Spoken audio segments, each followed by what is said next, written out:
மகத்தான தலைவர், இளம் புரட்சியாளரின் தொடர்ச்சி, வாழும் மகாத்மா அண்ணல் எழுச்சி தமிழர் அவர்களின் பொறுப்பாளர்களை வழங்கி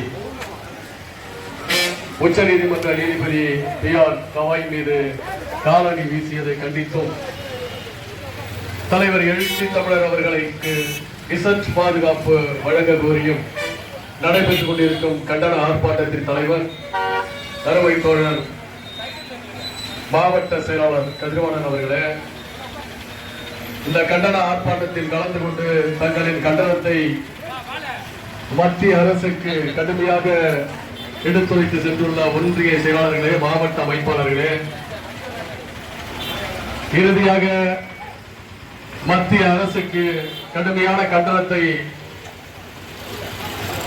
விலக்கி உரையாற்ற வருகை தந்துள்ள கட்சியின் மண்டல செயலாளர் அருமை தோழர் அன்பானந்த் அவர்களே, கட்சியின் மாநில செயலாளர் அண்ணன் வீர செங்கோடன் அவர்களே, மண்டல துணை செயலாளர் சேவை மாறன் உள்ளிட்ட அனைத்து நில பொறுப்பாளர்களுக்கும் இந்த நேரத்தில் வணக்கத்தை தெரிவித்துக் கொண்டு, அருமை தோழர்களே, ஏதோ உச்ச நீதிமன்றத்தில் நடைபெற்றது, ஏதோ திட்டமிட்டு நடைபெற்ற ஒரு நிகழ்வு அல்ல. இது மிகப்பெரிய வரலாற்று பின்னணியில் ஒரு சமூகத்தை கேவலப்படுத்த வேண்டும், அசிங்கப்படுத்த வேண்டும் என்ற மிகப்பெரிய ஒரு திட்டத்தோடு நடைபெற்ற ஒரு நிகழ்வுதான் உச்ச நீதிமன்றத்தில் நடைபெற்ற அந்த காலணி வீசப்பட்ட நிகழ்வு. அருமை தோழர்களே, 1925 RSS இயக்கம் உருவான போது என்றாவது ஒரு நாள் இந்தியாவின் தலைமை நீதிபதியாக ஒரு தாழ்த்தப்பட்டவன் வருவான், அவன் மீது காலணியோ அல்லது வெடிகுண்டோ வீச வேண்டும் என்று அன்றைய திட்டம் தீட்டியதுதான் RSS இயக்கம். அந்த அடிப்படையில் தான் உச்ச நீதிமன்ற நீதிபதி கவாய் மீது காலணி வீசப்பட்டது. அருமை தோழர்களே, மோடி முதலமைச்சராக இருந்த போது குஜராத்தில் 3000க்கு மேற்பட்ட இஸ்லாமியர்களை கொன்று குவித்தார்களே, அவன் மீது காலணி வீசியிருக்க வேண்டும். இந்தியாவில் பாதுகாப்பை தவறவிட்ட பாதுகாப்பு அமைச்சர் மீது காலணி வீசியிருக்க வேண்டும். கரூரில் 41 பேர்த்தை கொன்று குவித்த விஜய் மீது காலணி வீசியிருக்க வேண்டும். போலியான அரசியலை செய்து கொண்டு தாழ்த்தப்பட்ட மக்களையும் பிற்படுத்தப்பட்ட மக்களையும் இந்திய அளவில் கேவலப்படுத்திக் கொண்டிருக்கும் அண்ணாமலை மீது காலணி வீசியிருக்க வேண்டும். ஆனால் மாறாக அந்த கிஷோர் சொல்கிறான், என்னை கடவுள் தான் வீச சொன்னது என்று.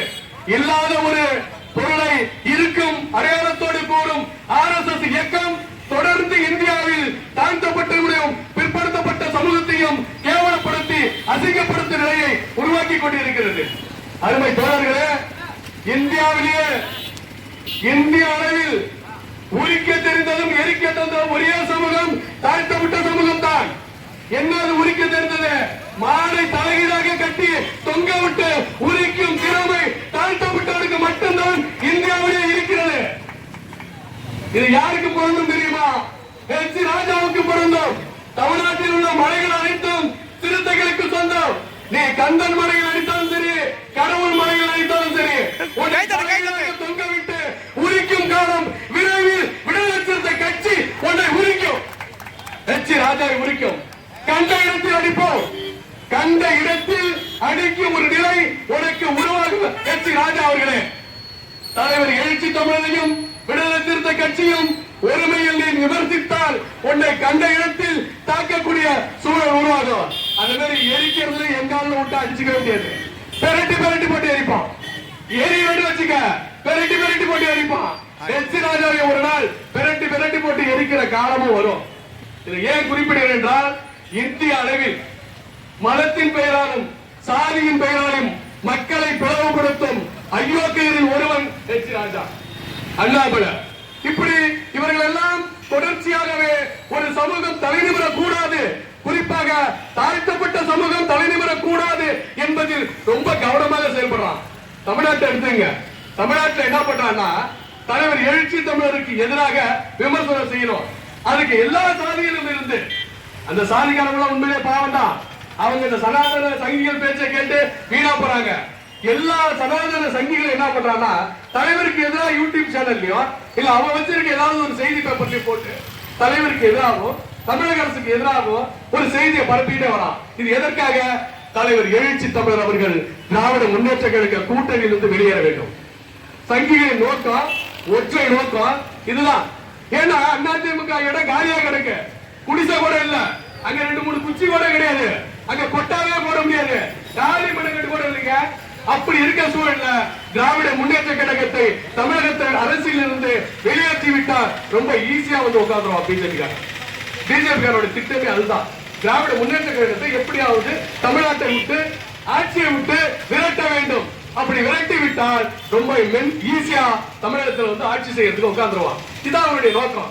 இப்ப இந்த பாலிமர் நியூஸ்காரர் இருக்காங்க, அவரெல்லாம் ஊருக்கு கூட நம்ம என்ன பண்ணோம்னா தலைவர் ஏற்கனவே பேசியிருக்காரு, 20 ஆண்டுகளுக்கு முன்னாடி பேசியிருக்காரு. எங்கள் சேரியில் இருக்கும் மாரியம்மன் கோயில், மாரியம்மன் கோயில் இருக்கு இடம் நாங்கள் ஆயுதம் வைக்கும் இடம், ஏதோ சர்வசாதாரணமாக கடவுளை வணங்கக்கூடிய இடம் என்று தலைவர் 20 ஆண்டுகளுக்கு முன்பே பேசியிருக்காரு. ஒவ்வொரு பாலிமர் செய்திக்காரனை இழுத்துட்டு போய் எங்க ஊர் கோயில் கட்டி போட்டுருவோம். ஒழுங்கா உண்மையான செய்தியை மட்டும் பதிவு பண்ணுங்க. இப்படி நேருக்கு மாறாவும் தமிழக அரசியலில் குழப்பத்தை உண்டு கொண்ட நோக்கத்தோடு நீங்கள் பேசினாலும் அல்லது பதிவிட்டாலும் உங்களை கண்ட இடத்தில் பிடித்துக் கொண்டு எங்கூர் கோயிலை கட்டி போட்டுருவோம். இது உண்மையாக நடக்கும்.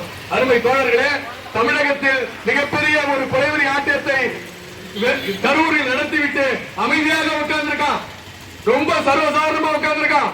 அவனை பத்தி பேசுறதுக்கு பிஜேபி காரனுக்கு வாய் வரல, அவனை பத்தி பேசுறதுக்கு அண்ணா திராவிட முன்னேற்ற கழகத்துக்கு வாய் வரவில்லை. ஆனால் மாறாக திராவிட முன்னேற்ற கழக ஆட்சியவும் திராவிட கழகத்தோடு கூட்டணியில் இருக்கும் தலைவர் எழுச்சி தமிழகம் குறை சொல்லி பேசுறான். இதான் தொடர்ச்சியா நடக்குது. நம்ம ஏற்கனவே அரியலூர்ல பேசுறோம். அரியலூர் நடைபெற்ற கண்டன ஆர்ப்பாட்டத்துல தலைவருக்கு இசட் பாதுகாப்பு வழங்க கோரி தமிழகம் தலைவி அளவில் அரியலூர் மாவட்டத்தில் தொடர் முன்னாடியை அறப்போர் நடக்க வேண்டும். அதற்கு இந்த 2 மாவட்ட செயலாளர்களும் மண்டல செயலாளர்களும் முன்னணி பொறுப்பாளர்களை அழைத்து அமர்த்தி உட்கார வைத்து பேசி, தீபாவளி நமக்கு பொருட்டல்ல, தலைவரின் உயிரும் பாதுகாப்பு தான் நமக்கு பொருட்டு. எனவே இதை கருத்தில் கொண்டு உடனடியாக இந்த 3 பொறுப்பாளர்களும் எங்களாட்ட முன்னணி பொறுப்பாளரை அழைத்து உட்கார வைத்து பேசி உடனடியாக இந்த 2-3 நாட்களில் தமிழகமே அரண்டு போகிற அளவிற்கு அரியலூர் மாவட்டத்தில் தொடர் உடனடி போராட்டம் நடைபெற வேண்டும் என்று கூறி தந்த வாய்ப்புக்கு நன்றி கூறி விடைபெறுகிறேன். நன்றி, வணக்கம்.